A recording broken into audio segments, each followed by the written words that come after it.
And I'll talk a little bit more about size in a couple of minutes. But relative to the outgoing generation of Countryman, we have a completely new architecture. Underpinnings, brand new as far as Countryman goes.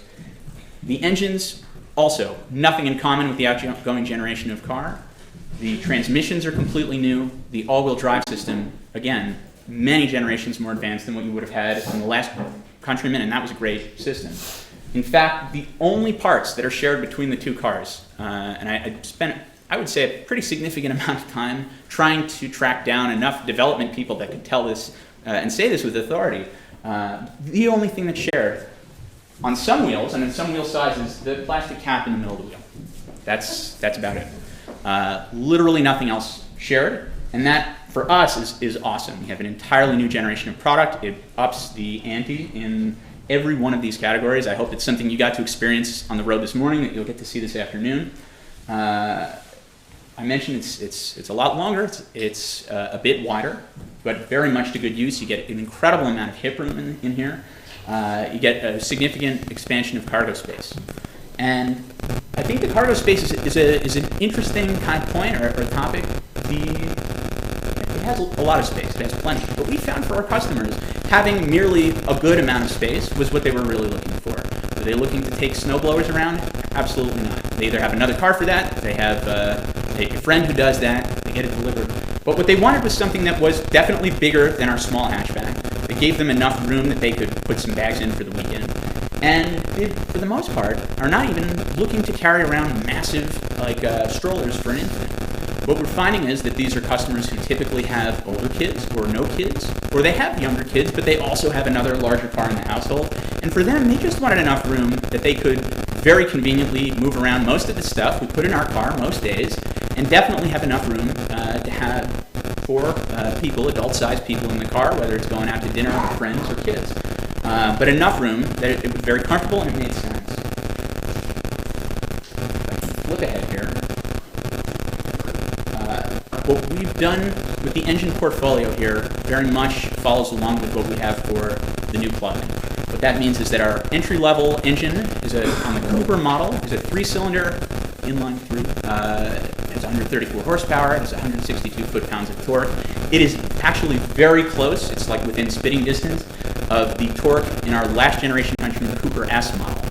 And that's great. I think you can really feel it when you're driving around in places like this where as you're increasing in altitude, a naturally aspirated engine might have a little bit more, have to work a lot harder to keep up.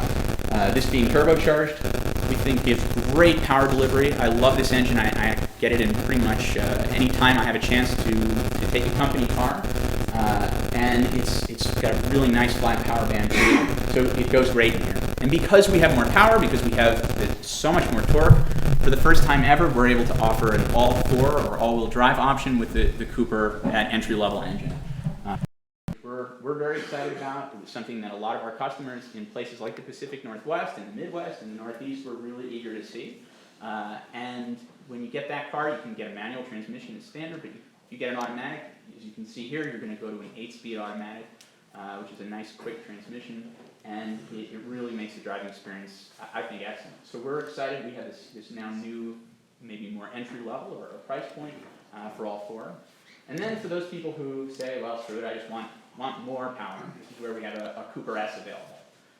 Our Cooper S all 4 have a 4-cylinder engine. You're at 189 horsepower, over 200 foot-pounds of torque. Very powerful engine. I really enjoy driving this, especially in the Countryman. I think it's like a match made in heaven. And we have a great transmission lineup on these two. So I think a very appealing portfolio, and we in a way get to have something for everyone. We also have a John Cooper Works model, which we're not really covering here, as well as our plug-in hybrid.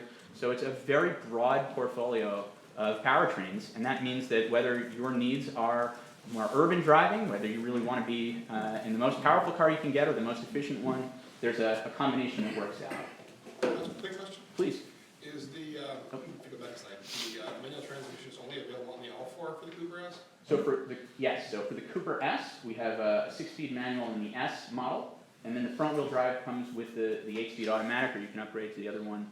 And frankly, we found, like when we looked at the last generation of Countryman, Cooper S All-4 manual, everyone loves it. sold really well. But the manual is only available with the all-four on the S. On the S, that's right. Or, as the alternative, you can, Or in the basement. as I flip back, yeah, you can go into Cooper and get front-wheel drive or all-four with a manual. Right, okay. But we were seeing a lot of people who were looking at a Cooper S. If they were looking at a manual, were really looking at getting all-wheel drive, and we wanted to make sure that that was something we could offer. And I think either way you go, you get a really great engine and transmission combo. The all-four system. So I mentioned earlier that this is really a much newer generation. It is much quicker to react. It is very much proactive. So it's looking at sensor inputs from about more than a dozen different variables for the vehicle. It means it can route power to the rear wheels before even there's any slip detected. It's a much more efficient system. In fact, when the rear wheels and the rear axle is not engaged, it will even drain the oil out of the bath at the dip so that you don't have any splash losses, which is really nice. And it's a much more compact system than what we had in the past. So it's a big improvement. I think what we've seen, especially since this all-wheel drive system rolled out on the Clubman, is that we have customers even in parts of the country where you would never need all-wheel drive because of inclement weather, are really opting for all-wheel drive because they are finding the handling is just fantastic. And as somebody who's driven it in totally dry conditions, I can say that all-wheel drive is great for counteracting any issues with understeer.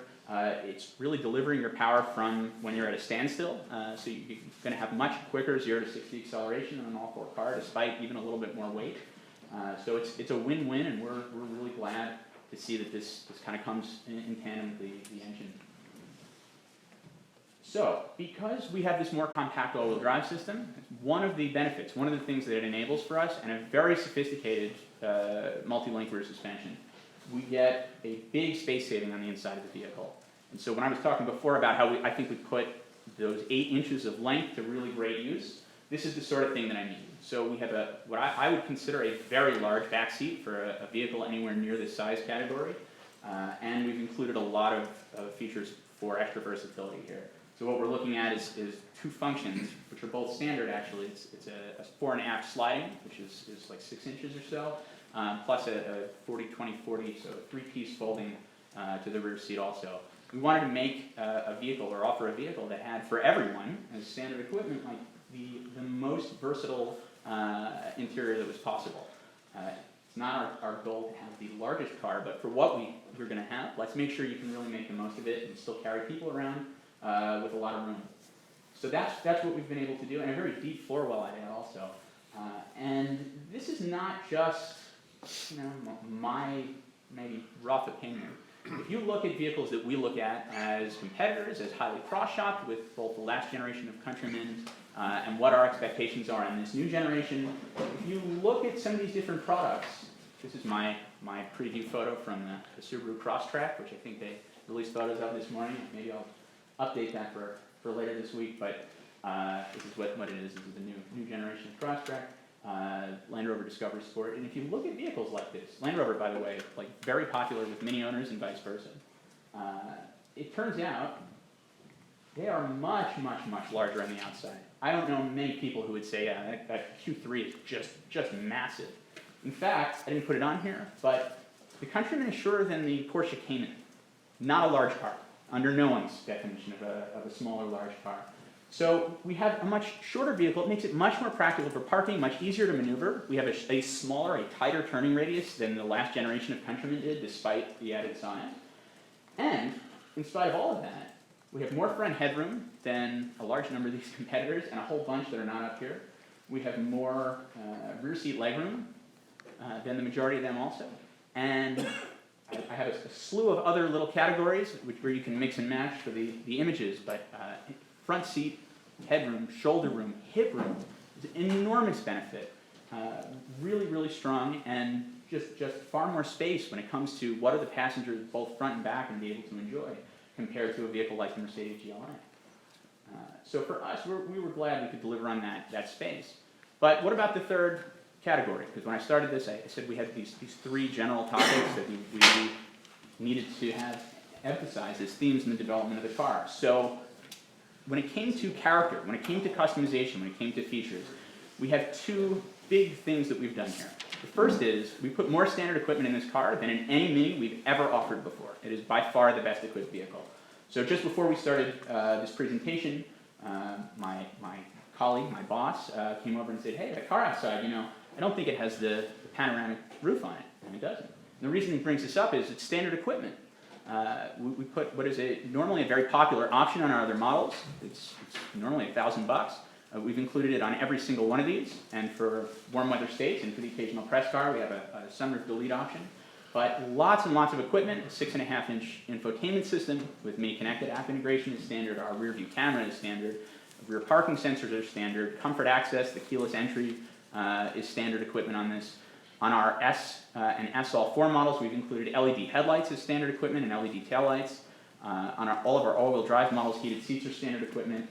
Lots and lots and lots of things that would be generally pretty popular as options, but now we can include on every single vehicle, and I think it tremendously adds to the value.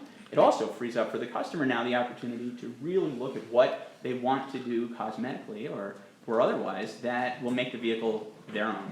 It can express that personality if they want. So on the one hand, you can have a very premium interior like this. We have some beautiful leather upholsteries that we're offering on this one. My little clicker here goes. We have some great exterior trim options. There's an Aero Kit, a John Cooper Works Aero Kit with John Cooper Works alloy wheels. We have what we call an off-road exterior styling option. But for the customer, they really have the ability to mix and match these with a whole slew of interior options, with other upholsteries, other trims, a great lineup of paints. And this is not, and wheels also, I shouldn't leave out, many of which are forged rather than cast, which I think is great. But what this adds up to from a big picture perspective is this guy just talking about people customizing the car, getting it the way that they want. So if you look at not the Countryman for a second, but at our hatchbacks, what we call hardtop 2-door, hardtop 4-door, the smaller hatchback cars, we see that out of the total universe of these that we sell, about 2/3 of them are unique. They don't have a duplicate, full stop. And this is just talking about factory equipment, options, color, trim, upholstery, transmission, tires, everything. 2/3 of them are one of a kind. Of the remaining third, the majority of those are one of a small group, like 5 or 6 cars. So this is not merely just a claim we make. This is the way it has worked out, I think, beautifully in the real world.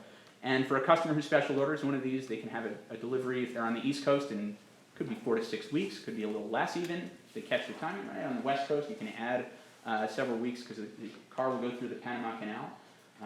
And that makes it in total about 3 to 4 months shorter than the time needed for Macy's to send a new couch to my house.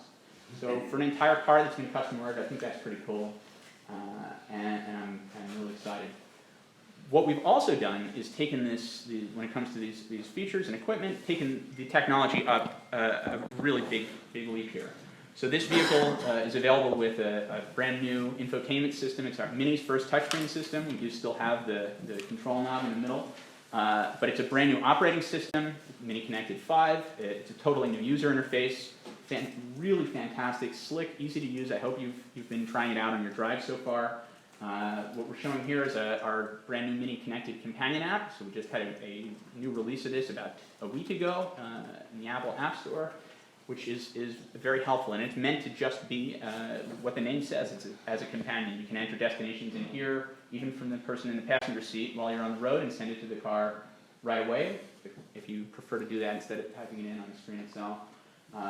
What we also have, though, is a big jump on like the voice recognition system, which is more receptive to natural language, and a beautiful, crisp display on that screen.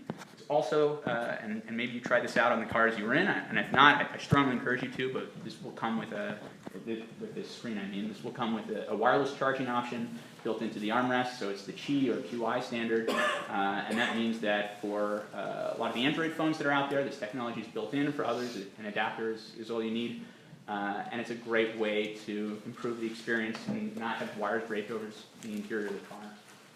Did you have a question? Yeah, does the voice recognition use, is it Nuance's tech that's also in some of the other family cars? It is BMW Group kind of technology, and I think there's some Nuance algorithms in there. Yeah, but actually really largely developed in-house and done in New Jersey rather than at our North American headquarters and rather than in Europe, because we wanted to make sure that natural language was natural too to the folks here. So, one other little tech thing that I just wanted to call out because I think it's very cool, but we've introduced with this car and with this head unit, this system, a feature we call Find Mate. So if you get a nav system in the car, which means you're getting this touchscreen system, you'll also get 2 of these Find Mate tags. If you're familiar with a product like Tile, it's a similar concept. So this is a Bluetooth-based device tracking. It links to your phone or personal item tracking, really. And that means you can clip this tag onto your keys, you can clip it onto a backpack, onto a duffel bag. If you get into the vehicle and start to drive away, and the phone has now broken the Bluetooth connection with the tag, you'll get a warning on your phone or on the dashboard on the screen in the car, and it says, I think you left it at your backpack. A feature that I thought was, was okay when I first heard about it, and it took me no more than 6 days until I backed out of the driveway of my house and had left my backpack and my laptop inside, and that saved me a nice hour round trip. So a very cool feature, and it's something we're including with any car that has the technology that works with this. We include 2. You can actually go up to 8 total, and it's a great thing to have. It's also a very nice little leather bag. I'd be happy to show you guys afterwards.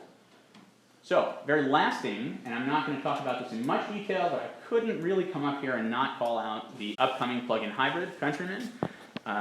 There are all sorts of separate product communications that go on for that, but we're just so pumped up, and production started on this about 2 days ago.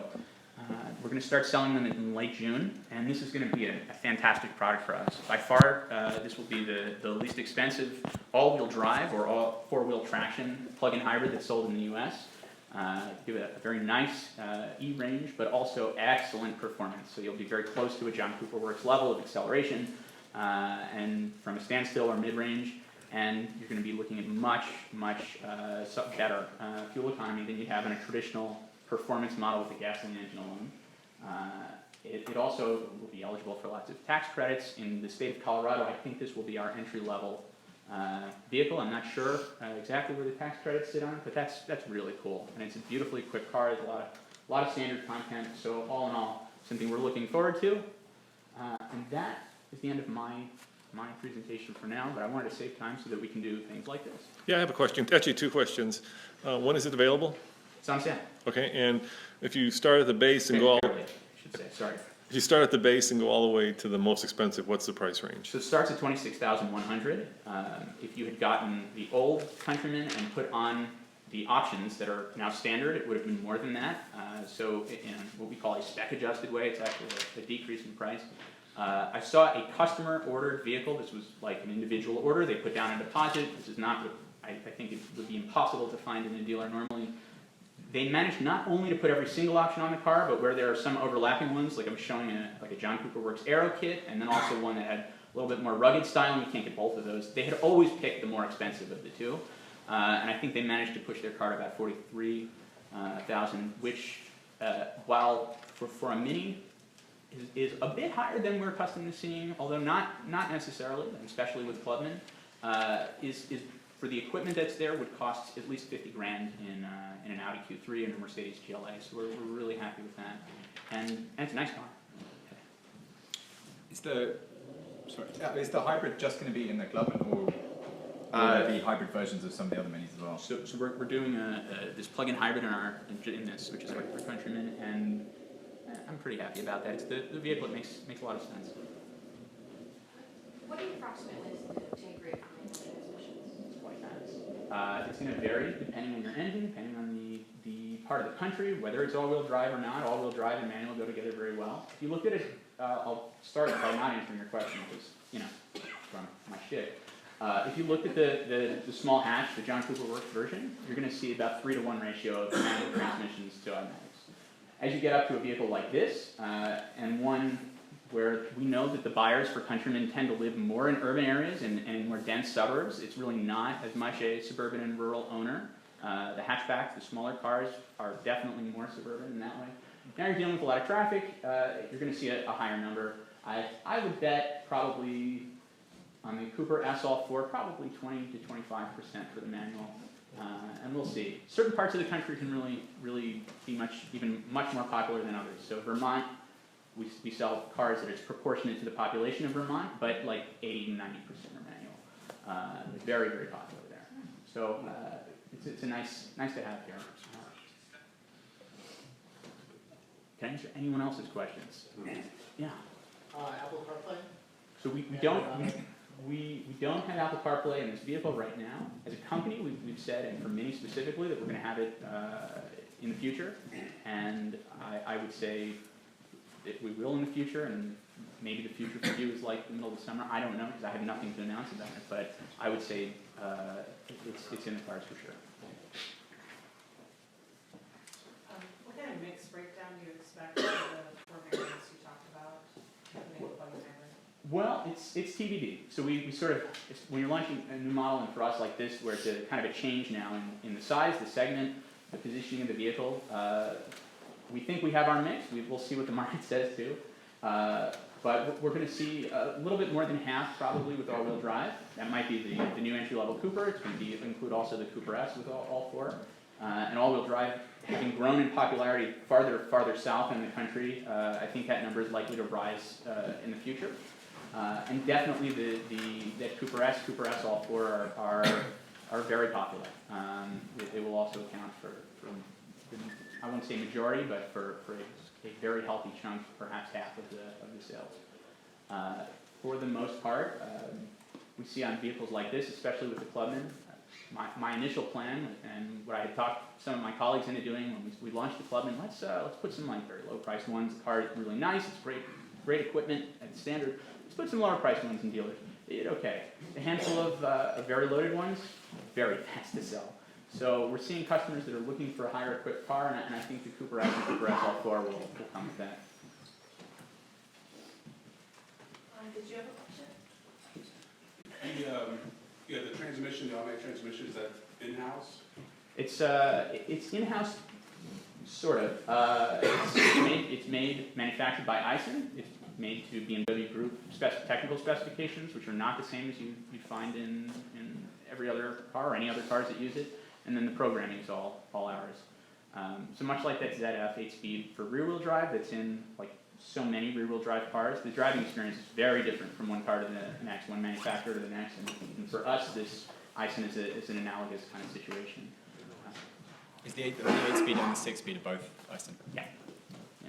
And the 6-speed manual in the all-wheel drive cars. I will mention that if you were to Google the little detailed number for that transmission in the model, you might see that it was also used, or is also used in the Lotus Evora, which is just cool. Two questions. The Sport Automatic versus the regular automatic?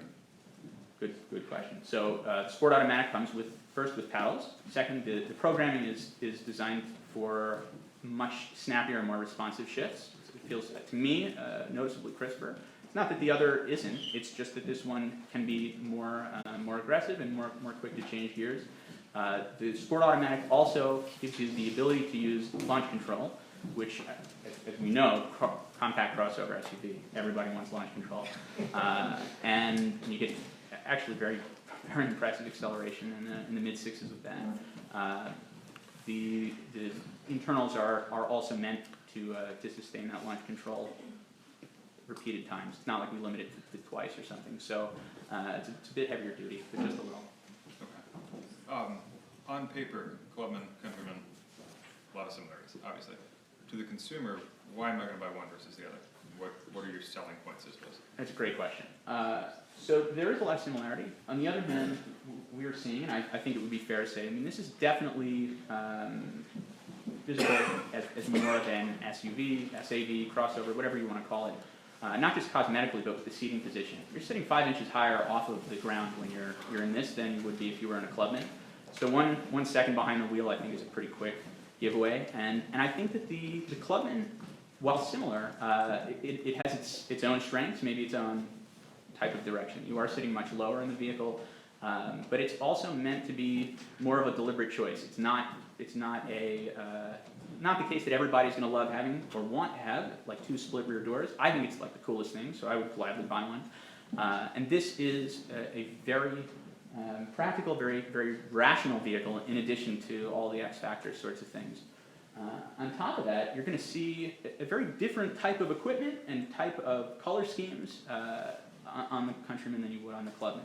Clubman is what we call a more of a gentleman's car, a gentlewoman's car, but it's very classy. It's positioned to be very sporty and a bit elegant.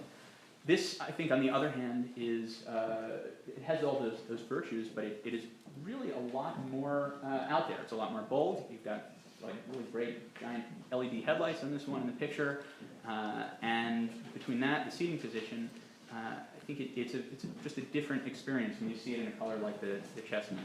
So I think, yes, there are definitely on paper similarities. In real life, I'd be very surprised to see customers actually even looking at both in the dealer.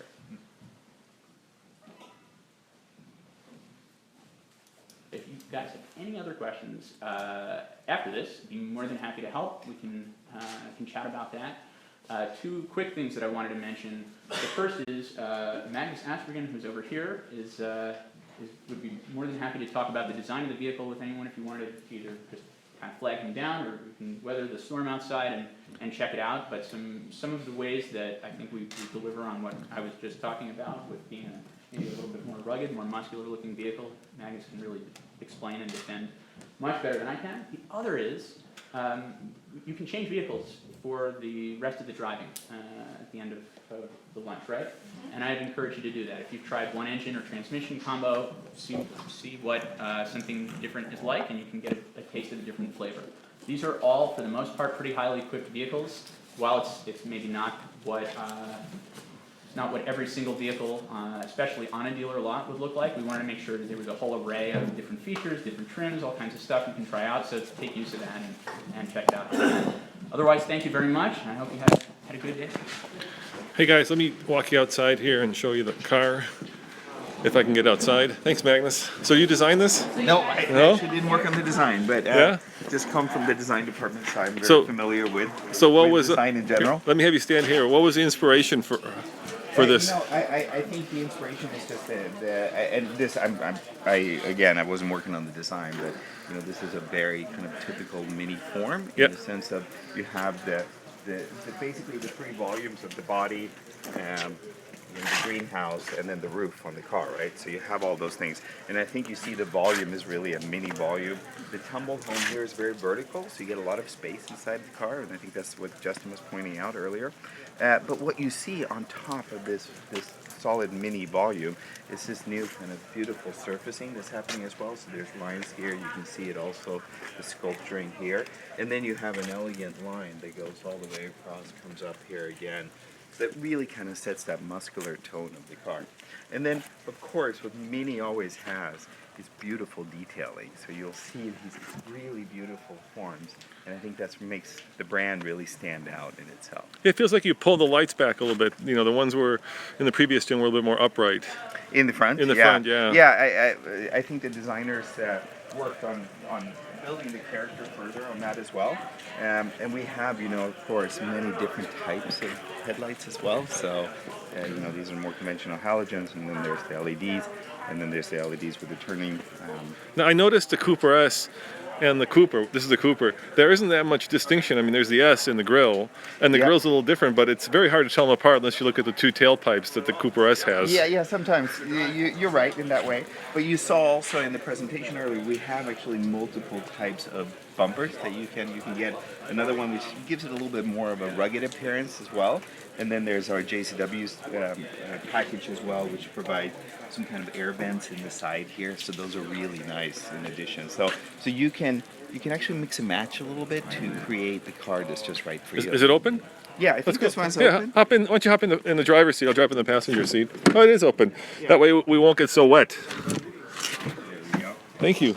So kind of walk me through the interior. So if you look at the interior in itself, what you have in this car is a much more vertical dash here, and you can see kind of these waterfall of surfaces that come down here, and also these extruded shapes. So, and of course, the very typical Mini center instrument, right? Magnus, it sounds like you spent a lot of time doing some deep thinking about the design here. Yeah, and again, I didn't work on this car, but just to share, because I'm very passionate about this. I think the team did an amazing job. You also, you see again the beautiful detailing, very typical kind of mini features, and then all the switchgear works so well here. Very nice set of materials, and then the opportunity for contrasting materials. Here you have more angularity too, so you really get this kind of muscular look again. When this is done in a contrasting color, really shows that muscularity. And then there's something that's a little bit new. We tend to have more elliptical forms in our doors, and you will see, and again, this is all black here, but when you have a contrasting material, this is a very nice shape that's also showing off the muscularity. If you look closer at some of the details, I mean, look at these. This is a beautiful length or pattern here. It's like a tartan pattern. Right? And you can change that lighting color too, can't you? Yeah, so that is a cool. And you can cool actually feature. see it changing. I think right now Yeah, it's going through and looping through a different color, which you can set, and it really is up to you. And the center instrument too. Of course, we have the new touchscreen here, the 8.8 inch, but you have this light here that indicates different features. You can set it any way you want, but it could show you RPM. It can indicate to you when you have the map going on when you're supposed to turn, basically.